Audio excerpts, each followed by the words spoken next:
ഈശോ മിശിഹായ്ക്ക് സ്തുതിയായിരിക്കട്ടെ. പ്രിയ കൂട്ടുകാരെ, ഇന്ന് സെപ്റ്റംബർ 8-ാം തീയതി നമ്മുടെ അമ്മ മാതാവിൻ്റെ ജന്മദിനം. പരിശുദ്ധ അമ്മയുടെ ജന്മദിനത്തിൽ സ്വർഗത്തിൽ എന്തൊക്കെയാണ് നടന്നതെന്ന് പരിശുദ്ധ അമ്മ തന്നെ നേരിട്ട് പ്രത്യക്ഷപ്പെട്ട് അഗ്രേതായിലെ വാഴ്ത്തപ്പെട്ട സിസ്റ്റർ മരിയയ്ക്ക് വെളിപ്പെടുത്തി കൊടുത്തതാണ് ഇന്ന് നമ്മൾ കാണുന്നത്. വിശുദ്ധ അന്നയുടെ പ്രസവത്തിനായിട്ട് നിശ്ചയിക്കപ്പെട്ട ദിവസം ആസന്നമായി. അത് ദൈവമാതാവിൻ്റെ ജനനദിനമാണ്. സമസ്ത പ്രപഞ്ചത്തിനും എത്രയോ ഭാഗ്യദായകമായ സുദിനം. പരിശുദ്ധ ദൈവമാതാവിൻ്റെ ആത്മാവ് ശരീരത്തിൽ വയ്ക്കപ്പെട്ട ദിനം മുതൽ 9 മാസങ്ങൾ തികഞ്ഞ സെപ്റ്റംബർ 8-ാം തീയതിയാണ് അത്. ദൈവത്തിൻ്റെ ആന്തരിക ശബ്ദം ഈ ദിവസത്തെപ്പറ്റി വിശുദ്ധ അന്നയ്ക്ക് തെളിവ് നൽകിയിട്ടുണ്ടായി. ഈ തെളിവ് ലഭിച്ച ഉടനെ ആത്മാവിൻ്റെ സന്തോഷത്താൽ നിറഞ്ഞ അന്ന ദൈവസന്നിധിയിൽ കുമ്പിട്ട് സുഖപ്രസവത്തിന് വേണ്ടി ദൈവത്തിൻ്റെ കൃപയും സംരക്ഷണവും യാചിച്ചു. അതേസമയം അനുഗ്രഹീതയായ മറിയത്തെ ഒരു പ്രത്യേക ആനന്ദത്തിൽ മുഴുകാൻ ദൈവം അനുവദിച്ചു. അതുകൊണ്ട് മറിയം തൻ്റെ ജനനത്തെക്കുറിച്ച് സ്വയം മനസ്സിലാക്കിയില്ല. ശിശുവിൻ്റെ ദൈവിക കഴിവുകൾ തൽക്കാലത്തേക്ക് തടയപ്പെട്ടിരുന്നു.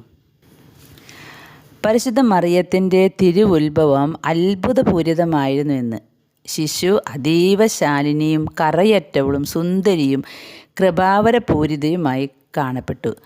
ദർശനമാത്രയിൽ തന്നെ പാപത്തിൻ്റെ കറയേശാത്തവളാണിവളെന്ന് തിരിച്ചറിയാമായിരുന്നു. ആദാമിൻ്റെ മറ്റു സന്തതികളെപ്പോലെ തന്നെയാണ് ജനിച്ചതെങ്കിലും പരിശുദ്ധ മറിയത്തിൻ്റെ ജനനം മറ്റു സൃഷ്ടികളുടേതിനേക്കാളും ആശ്ചര്യകരവും സൃഷ്ടാവിന് കൂടുതൽ പ്രീതിജനകവുമായിരുന്നത്രേ. അർദ്ധരാത്രിക്ക് ജന്മമെടുത്തത് വഴി ഈ സ്വർഗീയ താരകം പുരാതന നിയമത്തിൻ്റെ ഇരുളിൽ നിന്ന് ഇനി ഉത്ഭവിക്കാൻ പോകുന്ന കൃപയുടെ ഉദയത്തെ വേർതിരിച്ചു. അപ്പോൾ അർദ്ധരാത്രിക്കാണ് പരിശുദ്ധ അമ്മ ജന്മമെടുത്തത് എന്ന്. മറ്റു ശിശുക്കളെപ്പോലെ തന്നെ തുണിയിൽ പൊതിഞ്ഞ് പരിചരിക്കപ്പെട്ടു. എങ്കിലും ഈ ശിശുവിൻ്റെ ആത്മാവ് ദൈവീക സത്തയിൽ ലീനമായിരുന്നു.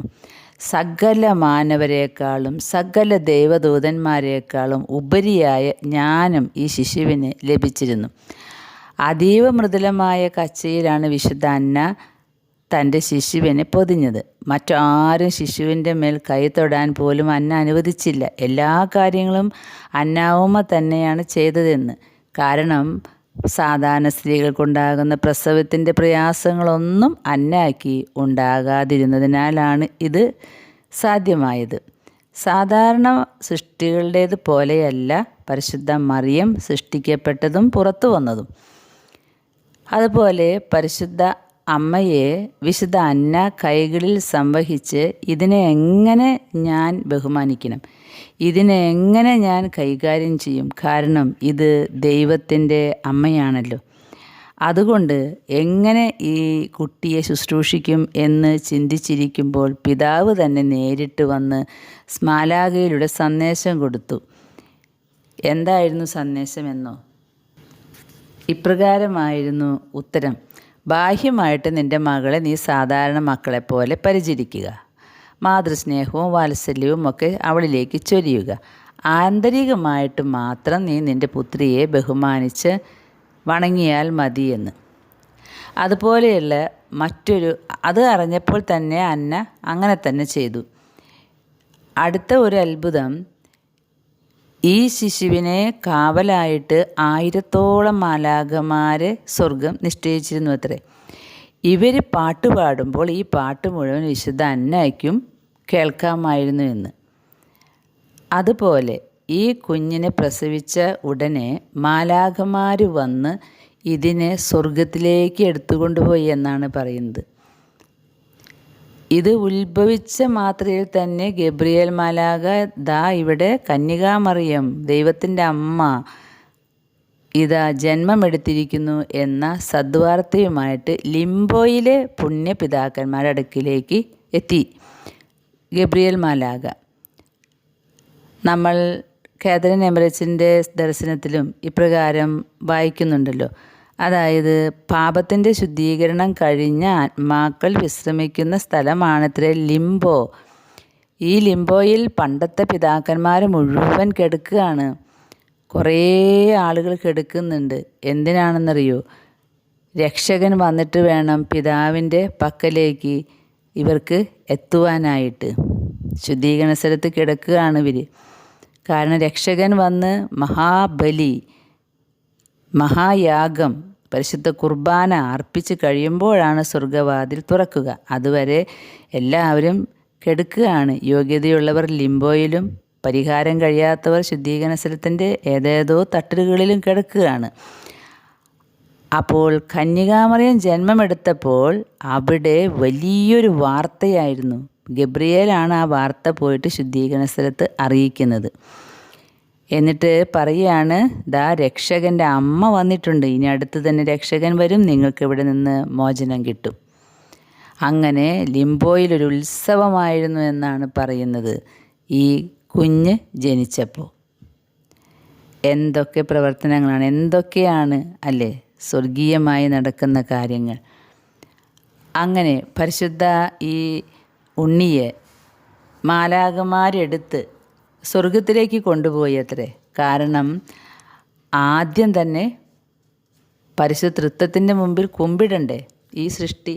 അതിനുവേണ്ടി മാലാഖമാർ ഇതിനെ പരിശുദ്ധ തൃത്വത്തിൻ്റെ അടുത്തേക്ക് എടുത്തു എന്നാണ് പറയുന്നത്.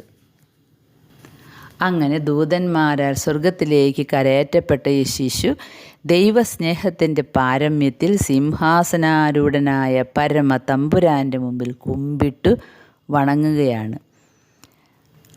അങ്ങനെ പിതാ പുത്ര പവിത്രാത്മൻ ഈ കുഞ്ഞിനെ ബഹുമാനിക്കുകയും അനുഗ്രഹിക്കുകയും കൃപാവരങ്ങളാൽ നിറയ്ക്കപ്പെടുകയും ചെയ്യുന്നുണ്ട്.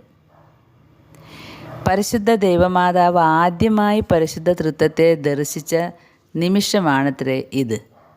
ഇതിന് സാക്ഷികൾ ദൈവവും ദൈവദൂതന്മാരും മാത്രമാണ്. അതുപോലെ തന്നെ ത്രിലോകരാജ്ഞിക്ക് പിതാവ് തന്നെയാണ് പേര് നിശ്ചയിച്ചത്. ഒപ്പം ഈ രാജ്ഞിയുടെ മകൻ, അതിനും പേര് നിശ്ചയിച്ചിട്ടുണ്ട്, യേശു. ഇത് രണ്ടും അവിടെ നിശ്ചയിക്കപ്പെട്ടിട്ടുണ്ട്. ഈ കുഞ്ഞിനെ ദൈവദൂതന്മാർ പിതാവിൻ്റെ മുമ്പിലേക്ക് കൊണ്ടുവന്നപ്പോൾ പിതാവ് ഇങ്ങനെയാണ് പറഞ്ഞതത്രേ, നമ്മുടെ തിരഞ്ഞെടുക്കപ്പെട്ടവൾ മറിയ എന്ന് വിളിക്കപ്പെടും, അതായത് മേരി എന്ന് വിളിക്കപ്പെടും, തിരഞ്ഞെടുക്കപ്പെട്ടവൾ എന്നാണ് പറഞ്ഞത്. അതുകൊണ്ട് തന്നെ അവരുടെ എല്ലാ കൃപകളും, ദൈവം എന്ന പദവി ഒഴിച്ച് ബാക്കി എല്ലാ കൃപകളും അധികാരങ്ങളൊക്കെ ഈ തിരഞ്ഞെടുക്കപ്പെട്ടവൾക്ക് പരിശുദ്ധ തൃത്വം നൽകി എന്നാണ് സ്വർഗത്തിൽ നിന്നും അറിയുന്നത്.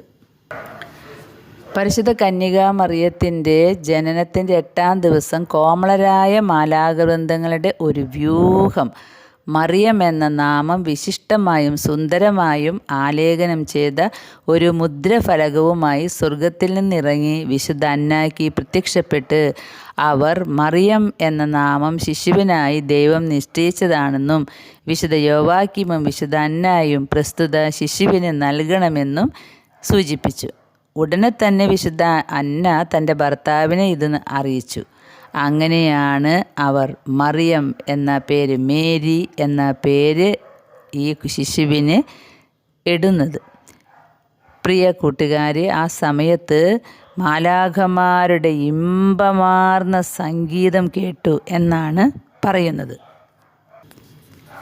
നമുക്ക് ചിന്തിക്കാം, പരിശുദ്ധ അമ്മയുടെ മേരി എന്ന നാമം സാത്താന് ഭയങ്കര ദേഷ്യമാണ്.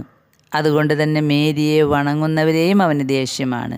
പ്രിയ സഹോദരങ്ങളെ, ഈ മേരി എന്ന നാമമാണ് സാത്താനെ വിറപ്പിക്കാൻ പറ്റിയ നാമം. പരിശുദ്ധ അമ്മ മാതാവിൻ്റെ ജനനം നമുക്ക് ധ്യാനിക്കാം.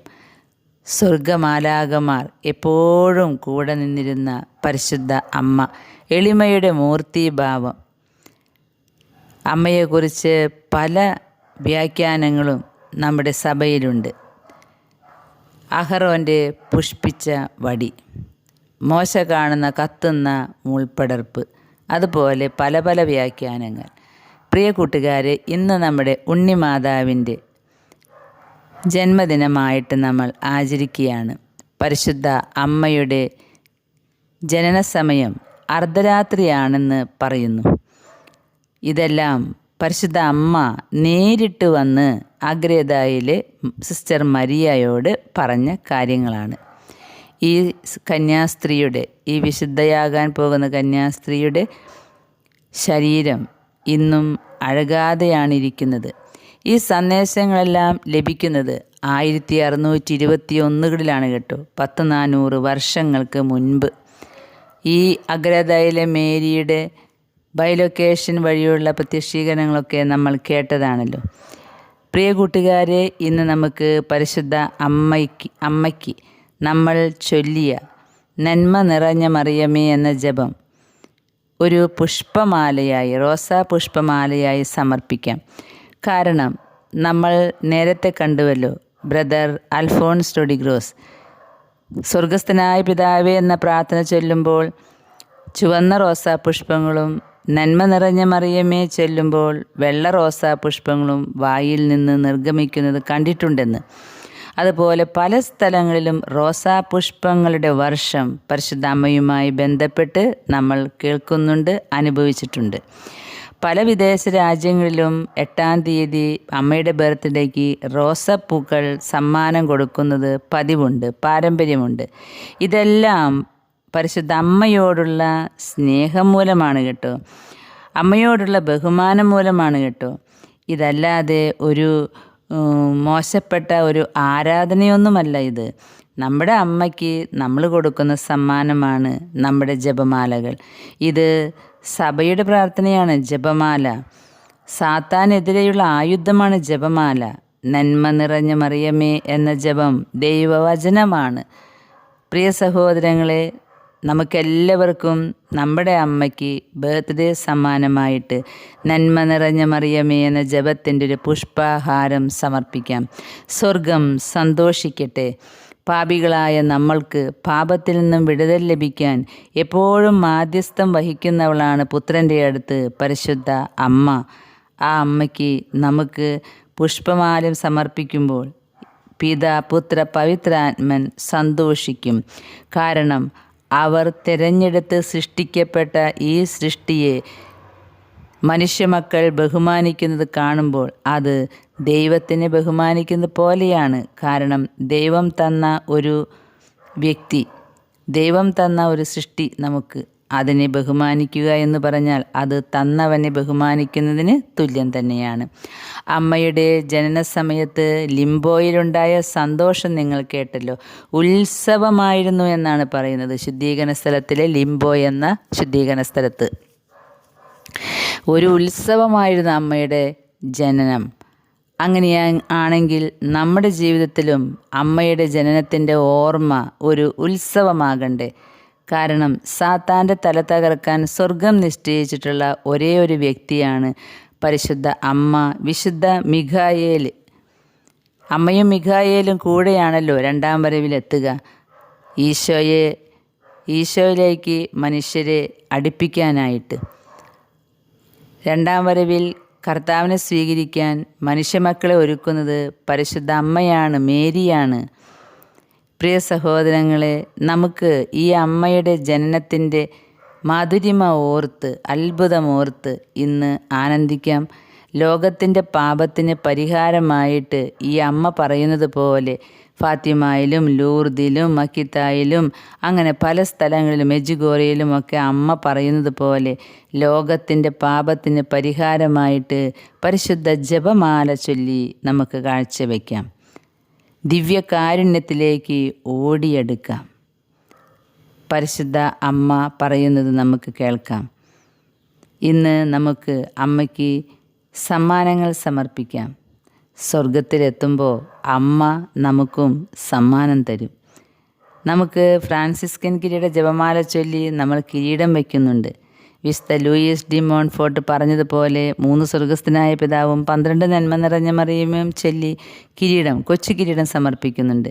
എല്ലാം നമുക്ക് ഇന്ന് അമ്മയ്ക്ക് സമ്മാനമായി സമർപ്പിക്കാം.